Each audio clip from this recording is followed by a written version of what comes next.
Hello everyone, my name is Nick Infernus, and welcome back to another comic book review.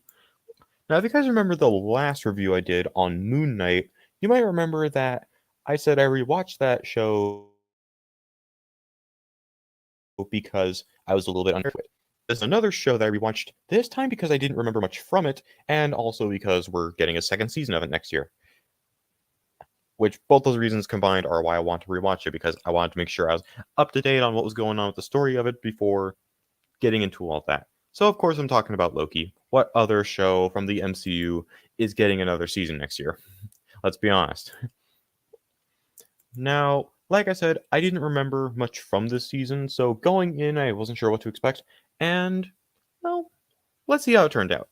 So, I remember before this show even came out, people were wondering, like, why is this a show? We clearly saw Thanos choke Loki to death in the cold open of Endgame. So why is Loki getting his own show? Well, this isn't that Loki. This isn't the Loki that we had been following for 3 phases up to this point, who died in Infinity War. This is the Loki that we saw in Endgame when Tony, Scott, and I think Steve as well, if there's anyone else I'm missing, please let me know, were doing their little time heist to get the Tesseract for the Space Stone. This is the Loki that escaped with the Tesseract when Phase 1 Hulk kind of screwed things up. So, with that in mind, now we have an actual reason for why the show exists and why we're following Loki. Because this isn't our Loki, but rather a different Loki who still hasn't had his redemptive arc yet. And that's something I like about this show. It gives Loki a second chance at redemption because he's able to, learn things really quickly, but also able to warn other people about incoming dangers, and grows enough of a bond with some of the people, well, with Mobius especially, grows enough of a heart to really care about these people and to warn them when they're in danger. So it's nice to see that he gets another chance to redeem himself despite the original version of him already being dead. That is going to be a very interesting conversation that he'll be having with Thor at some point, if that happens, if Chris Hemsworth decides to return to the MCU. Please. But I also love how, as the season goes on, the TVA, there are more details revealed about it. At the beginning, it's kind of just this organization place that watches over the sacred timeline, and it worships the timekeepers and, for all time always, all that stuff. But it's revealed as it goes on that there's a lot more going on behind the scenes, because, like, first of all, the timekeepers are fake, so it brings on the question, who's really behind the TVA? And then it's also revealed that everyone working at the TVA is variants who had their memories completely wiped. So, like, Mobius, Renslayer, all the hunters, variants with wiped minds. And I don't think Mobius ever actually gets to see what his life was like, but a couple of them were able to be shown what their previous lives were like because of Sylvie. So I like that a whole plotline with that organization. And you guys know me, I favor characters more than anything else, and this show has some real standouts. First of all, Mobius M.O. Mobius? Mobus M. Mobius. That is really hard to say. Played by the amazing Owen Wilson. Glad to have Lightning McQueen in the MCU in some way. But I love the little dynamic he has with Loki, where he's a big fan, but still has his boundaries. So it's like, he's very interested in, Loki and his history and all that, but at the same time, he knows when the God of Mischief is going too far. But at the same time, he's also willing to, give worky. What the hell? He's willing to give Loki assignments, and also realizes when the God of Mischief is right about something or when he's being serious. So that's a nice little character dynamic he has with the title character. I did also like Sylvie a good bunch, even though she is, just a gender bent Loki. It's an interesting little dynamic she has with phase 1 Loki where eventually she softens up and learns to work with, well, pretty much people in general. She's kind of a loner at the beginning, but Loki's able to open her eyes.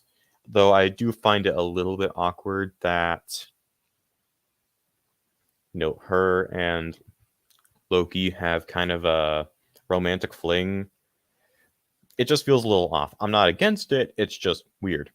But of course, we can't talk about the new characters in this show without talking about the big one. The guy who ends up being the big bad of this entire saga, he who remains, our first variant of Kang the Conqueror.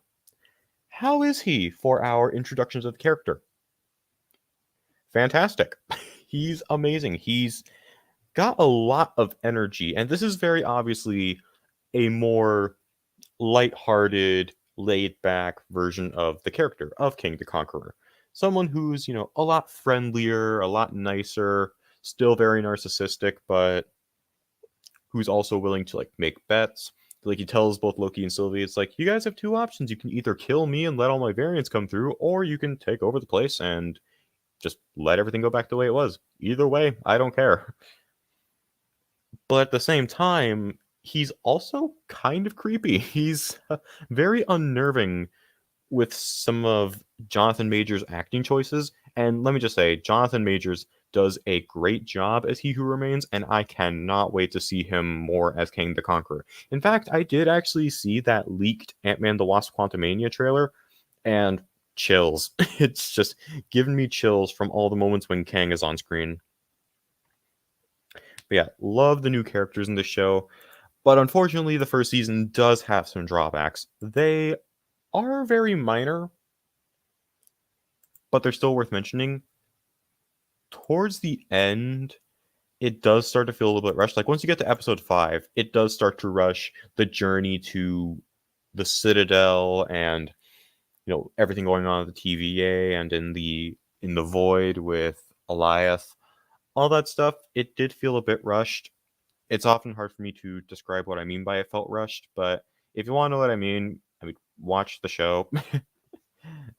But another issue I had is that they don't really explain Renslayer's point of view nearly as much as I feel like they should.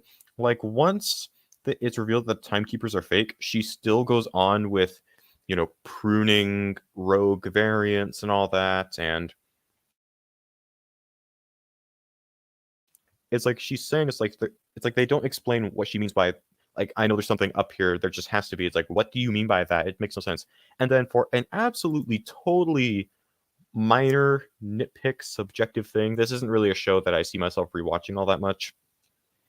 I know that's stupid, and that takes absolutely nothing away from the show, but even now it's still something that I don't see a lot of rewatch value in. Maybe episode 4 has some of that, and maybe episode 6 because of, He Who Remains. But otherwise, there's a good chance that I'll probably be rewatching stuff from The Falcon and the Winter Soldier. Hell, even the episode of She-Hulk that came out today, I'll probably rewatch that before I rewatch some of this, just because, at least that's more interesting. Okay, well, it's not that it's more interesting, it's just that this is a very plot-based show. It's very good, but there are just other shows that I find more rewatchable. I just said the same thing 4 different times. But 4 is actually not what I'm giving this season, but instead of 3. As a show, as a first season, it is very good. It gets me very excited for how season 2 is going to go next year.